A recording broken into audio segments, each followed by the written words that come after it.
Hey, I'm Kristina Azarenko, and this is SEO in 2024.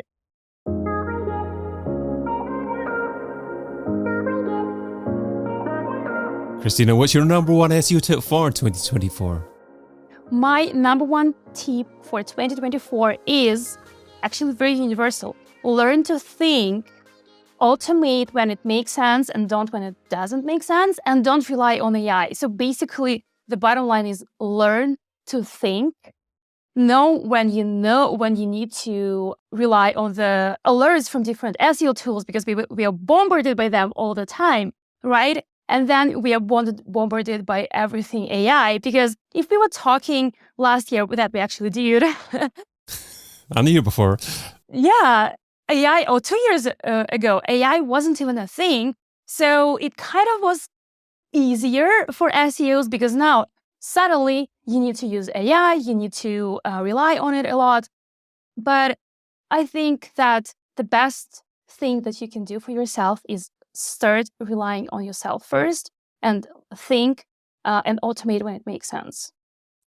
See, you use that phrase, when it makes sense, quite a few times. And you learn to think when it makes sense. But I guess you could argue that not everyone has the same common sense. Not everyone would be thinking of using AI at the same time. So it'd be great to actually try and define in a little bit more precise terms when we should be using AI and when we should actually be relying on ourselves and not using AI.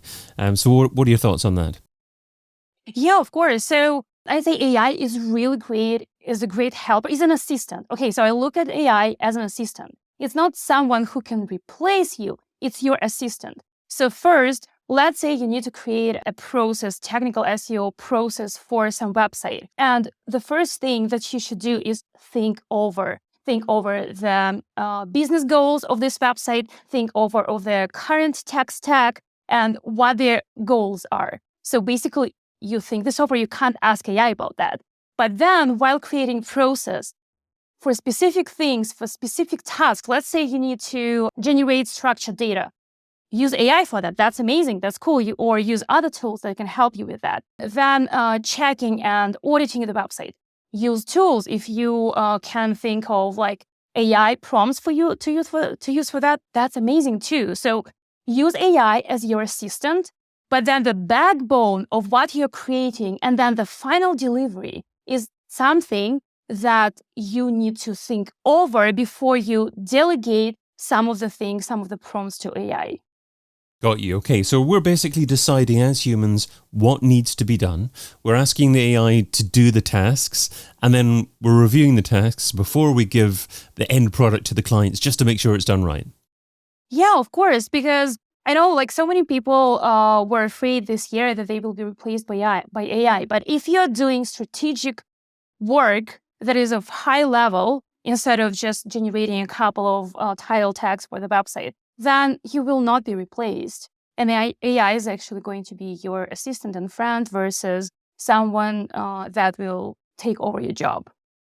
Okay, so SEO strategy, we should be able to define that if we're reasonably experienced SEOs, certainly if we understand other aspects of the business and other aspects of marketing. But then it comes to articulating what needs to be done by the AI. And that's a new, ever-changing, rapidly changing area. So what are your thoughts on actually how we go about articulating to the AI what needs to be done? Okay, so I think my main point here is that not how to use AI, but to use it as an assistant. So I don't really want to go deep into, okay, these are the prompts that you need to use. These are the 5-step process or whatever that you can accomplish with AI. My point is more about, okay, use AI when it makes sense for like an assistant. Again, not going into specific prompts, but at the same time, rely on your common sense. Your overarching piece of advice is to learn how to think better and think yourself as a human, as an SEO before relying on tools. So what challenges do you think SEOs are having with thinking correctly?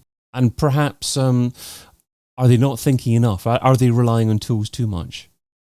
Yeah, I sometimes find that, and honestly, first of all, I want to say that it's not the fault of SEOs. It's just the way how many things are built. Like, for example, SEO tools, they would send so many alerts to you. And even Google Search Console, they would always send you things like, oh, your page is not mobile friendly, while it actually is in many cases. So it's, first of all, not the fault of SEOs that so many things are on their shoulders. I wanted to make it really clear. And the second thing is that when you know SEO, like when you have the core SEO knowledge, when you can rely on your SEO knowledge, then you are not turned in different directions by, oh my God, maybe there is a JavaScript issue on the website. Maybe there is, I don't know, there is something else. Maybe structured data is not correct. You can identify if the issue that, for example, a tool sends to you is actually an issue or if it's not. And even if this is an issue, is it of high priority or is it of low priority? Because it's of low priority and impact, then just ignore it. That's okay. We are not striving for perfection here because perfection in SEO, that's just impossible. So the bottom line here would be to learn SEO on the level where you can rely on your knowledge and you can, instead of relying on the alerts or any SEO tools, you can rely on your knowledge and know exactly when you need to act on these alerts and when you can just ignore them completely. Yeah, that's some great advice because it can be an easy thing to do to look at a red light, a warning light in a piece of software and say, acute issue here, we need to actually get this resolved as soon as possible. But I guess the challenge with SEO as well is there are sometimes hundreds of different things that we can be doing. Another word that you used as well is prioritize. We need to actually prioritize what needs to be done first. How do we decide what needs to be done first? Yeah, it's a really great question. And I think, well, I know people will hate me for that, but it depends. It honestly depends because for some website, if the website has really huge issues with duplicate content, well, then a proper canonicalization strategy is going to be of high priority for them. But let's say there is another website that has a client-side rendering and Google can't actually see any content on this website. Well, even though they might have really bad canonicalization strategy, it's not going to be a priority for them now. For them, they need to make sure that Google can render the content so that it can rank it in the search results. So it really depends on what's going on with the website, what issues are there. Plus, another thing is it a B2B website? Is it an e-commerce website? And e-commerce websites, we know that they have more opportunities in a bad way to have the same duplicate content and so many pages generated that we don't actually need. Plus, another thing, what is the business goal? What is business goal for the next quarter, let's say? If it's Black Friday, well, maybe there is something that needs to be done with the seasonal pages. That should be the priority. So see, in order to know what to prioritize for this or that website, what you need to understand is the business and SEO. These are the main things because you can't use one size fits all. You can't work with 10 different clients and then recommend completely the same things for them because they'll be on different stages of their business. Their business goals will be different. Their websites will be different. And the current tech stack and the current issues that you'll find on these websites will be different. So it will all depend on this variety of factors that you as an SEO should consider while providing any recommendations to your clients. Understood. Okay, so what I understand from that is what you're saying is the quickest way to get comfortable with making a decision in terms of what needs to be done first is to understand the business and have conversations with people like product managers and people who are leaders in the business to truly understand what the key products are, what the key goals and objectives are of the business and where the business is going in the future. 100%. I love the way you put it because I honestly remember when I was starting to talk to clients, I was so terrified to ask questions because I thought that, they would think I'm stupid, that I don't understand something. But then I quickly realized that not asking the right questions made me a really bad help for these clients because then I couldn't actually recommend something that will be better for them in their particular situation.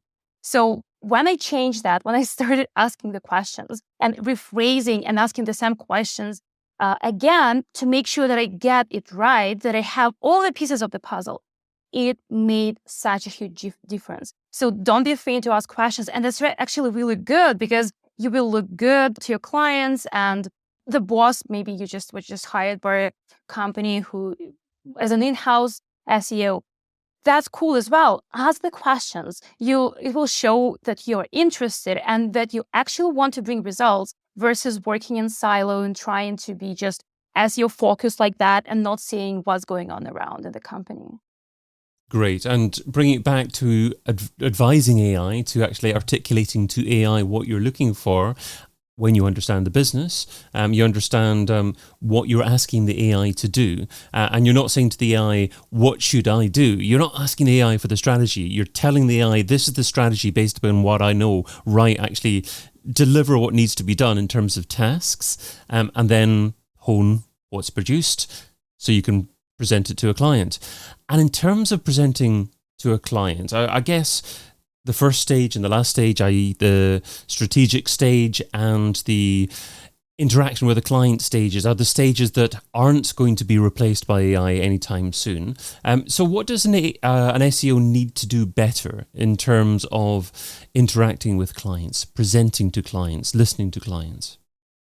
Yeah, so I really love that you said listening to clients, because the first thing that I thought was like, first of all, listen to clients and make sure that you know the language that they use and what they care about. So if, let's say, they care about, oh, we need to increase the number of returning visitors. So then when you are delivering your recommendations, tailor them to the thing that your client wants. But obviously, make sure that it makes sense, because sometimes it doesn't. So then you communicate it to the client in a nice way. But yeah, so like once you have all the recommendations and you need to present them, try not to use first of all, don't ever say, this is for SEO.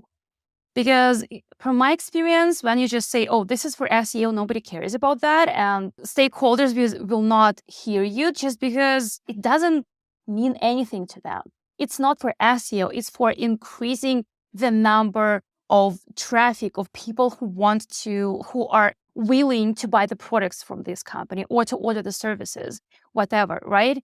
It's completely different from just for SEO. And don't use the jargon. Don't say, oh, we need to create our redirect map. Nobody cares about the redirect map except for you. Instead of that, you can say, we want to make sure that whenever people come to our website, they can access all the pages that they care about, so that they can complete a purchase or complete a form or whatever is your main conversion of the website. But don't just say, oh, we need to redirect map. So if we're using AI for the grunt work, for the work maybe traditionally done by SEO execs, what does this mean for people coming into the industry, for newer SEOs? Is there going to be a different skill set that they need to learn in order to rapidly get better at strategic and client-facing work? Or is there still going to be more traditional SEO exec supporting roles in the future? I think that honestly, AI can be used for good, just replacing some of the things that you can do. But let's say you're just starting SEO, and one of the things that you're learning from is keyword research. Like so many people start with that, and that's totally great. You're learning keyword research, and then you're learning how to optimize the metadata and the headings on the page. Amazing. If you don't learn how to do that first, you will not be able to evaluate if you're just using AI, if the results are good. So for me, learning SEO doesn't change. So you still need to learn all the steps. You still need to go through all the steps. And when you're comfortable with them, when you know what the output should look like, what the helpful output look like, then you can delegate this task, as I mentioned, as an example multiple times, generating title tags. Okay, cool. You know what they look like when they're generated properly. Delegate it to AI, choose the best options, use it for working with client. Amazing. But you still need to do the job of learning what it would look like when it's done properly. It's a great thought because many great experienced managers can jump in there and do what they're asking their team to do. And I guess this is the same that you're actually teaching with AI. You're advising people to get to know what the AI is doing on your behalf. And if you know precisely what you're asking it to do, every single little bit task that you're asking it to do, then at least you know when it's going wrong. But we're in a dangerous position when we're asking the AI to do something and we don't know how it's gone about delivering and putting everything together. Yeah, that's totally right. That's totally right. So, as I said, I think we are all looking always as humans for some magic wand that will help us don't work and just make money. That's truth. That's what all humans want. That's what we're looking for. But to my knowledge, that's just not possible at this point. And AI is not a groundbreaking thing that will help you just lay on the beach and drinking cocktails and not doing anything. And then AI is just doing the audits and sending all the recommendations to the client and then implementing everything. And then everything is great. Well, that's not going to work this way. So yeah, we need to learn first and then use AI as assistant. Well, a magic wand is a short-term shortcut. It may work for the short term, but it's certainly not going to be part of a long-term business. Exactly. If an SEO is struggling for time, what should they stop doing right now so they can spend more time doing what you suggest in 2024? I think the first thing that I would suggest SEO stop doing is stressing out about the huge amount of things that can or could be potentially done. You can use prioritization for that. We talked about prioritization a little bit already. Plus, what really helps from my perspective is specializing because, when I started in SEO, it was so easy to be an SEO, honestly, because you needed to know on-page, link building, and technical SEO. Okay, great. Now in SEO, there's so many different specializations. There are people who do content strategy. There are people who are specifically talking about algorithm updates and EEAT. There are technical SEOs. There are international SEOs. So if you can find the niche that you want to go and only choose the battles in this niche, well, it might save you lots of time. And the third thing that will save you time is creating processes. I've seen it so many times when people and already experienced SEOs, they will start everything from scratch all the time. Like, for example, doing a technical SEO audit, they will start everything from scratch all the time. And it just doesn't help because it leads to procrastination and stressing out about, okay, what do I do here? So start creating processes for your workflows. And then coming back to AI, see, oh, maybe this part of the process can be streamlined. Maybe that part of process can be streamlined. But at least you have the process that you can follow every single time and improve it with each and every client. Kristina Azarenko is a tech SEO trainer, and you can find her over at techseo.pro. Kristina, thanks so much for being part of SEO in 2024. Thank you so much. I've been your host, David Bain. Get your copy of SEO in 2024, the book, over at seoin2024.com.